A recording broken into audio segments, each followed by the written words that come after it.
great humility, I accept your nomination for presidency of the United States.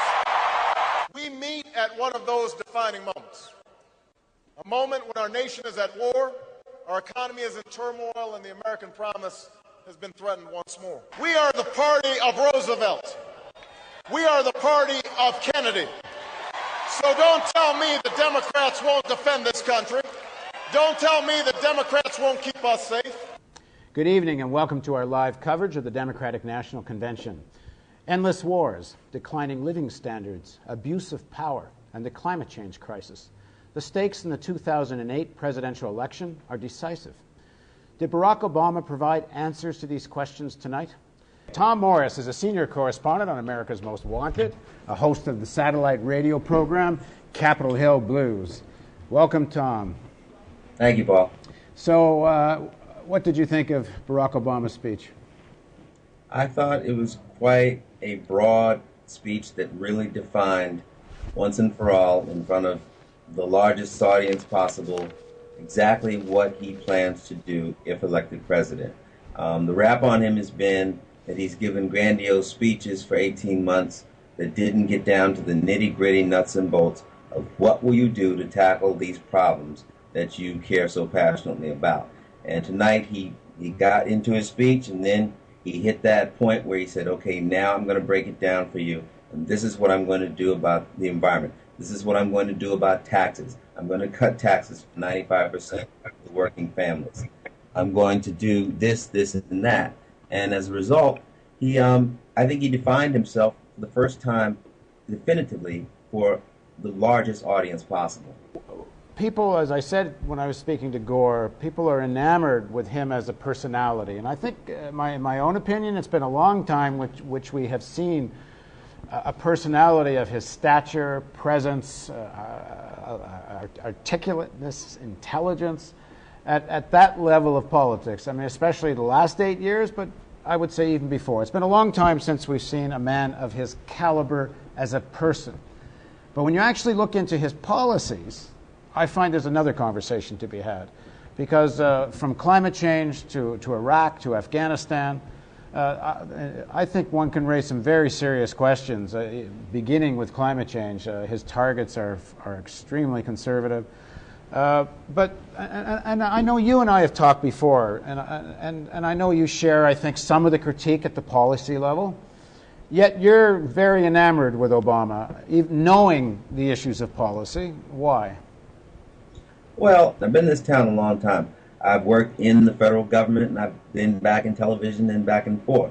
And I've seen a lot of politicians in this town. I've seen some presidents in my time. And you have to look back to just where I come from, being born in the 1950s, growing up in segregation. Barack Obama represents many, many things to me in general about what is possible and how far America has come. He has some policy things that he wants to implement that sound good to the middle of the road people, the people that are really a little bit more pro-war or a little bit afraid that if we move too fast on the environment that we'll just, go willy-nilly. And I think that he's trying to play it a little safe on some of those, but he does worry me when he talks about sending more troops to Afghanistan in particular. Tom, we're going to be joined now by Pepe Escobar. He's at the stadium in Denver. So, Pepe, are you there? Yes, I am. Hey, we have an excellent connection with you there. Pepe, Tom's on the line with us as well. Yeah. But Pepe, so go ahead. What's your reaction to the speech? So far, Gore Vidal and Tom were very enthused. The main problem is how Obama characterized, for instance, Al-Qaeda, Iran, and Russia. These are the three main foreign policy themes at the moment.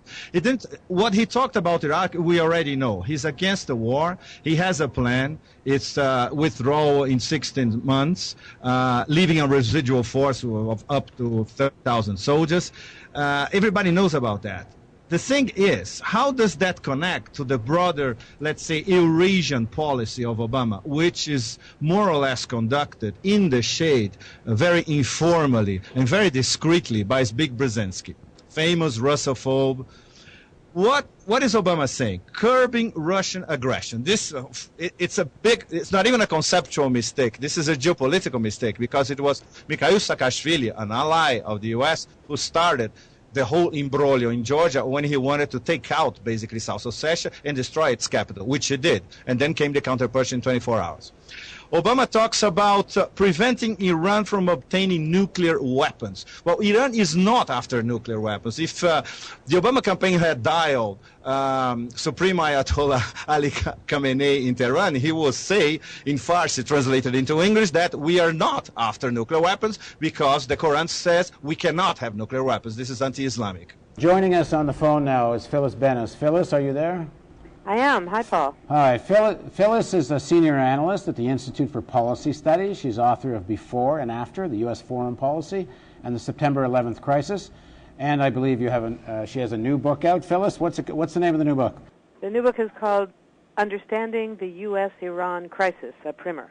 I think that this is part of the obligation of progressive forces, and particularly the peace movements and movements for human rights in this country, to demand that be one of the areas that Barack Obama take up as part of distinguishing himself from the Bush administration.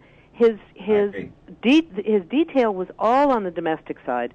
When he came to foreign policy, it was a combination of kind of chest-thumping rhetoric, I'm tougher than John McCain, but very little detail. And the detail that was there was completely confusing. There were a few things he said that were quite good.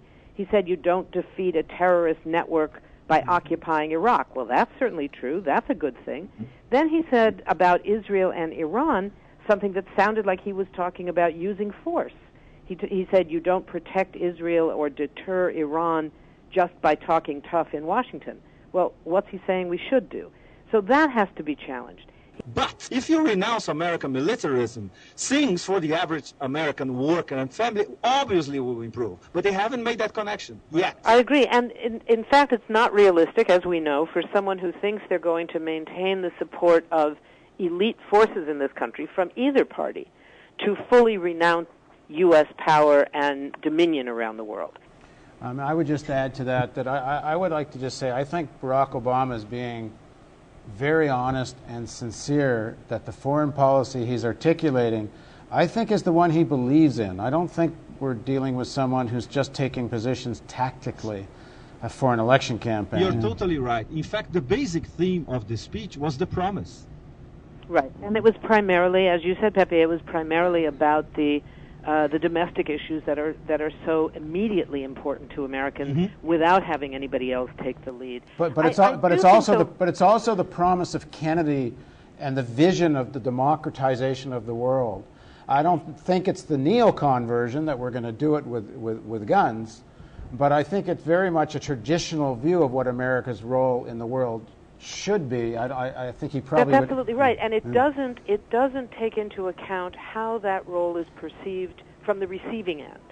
That democratization, liberalization of laws, bringing democracy to the benighted people of the third world, these kind of colonialist dreams.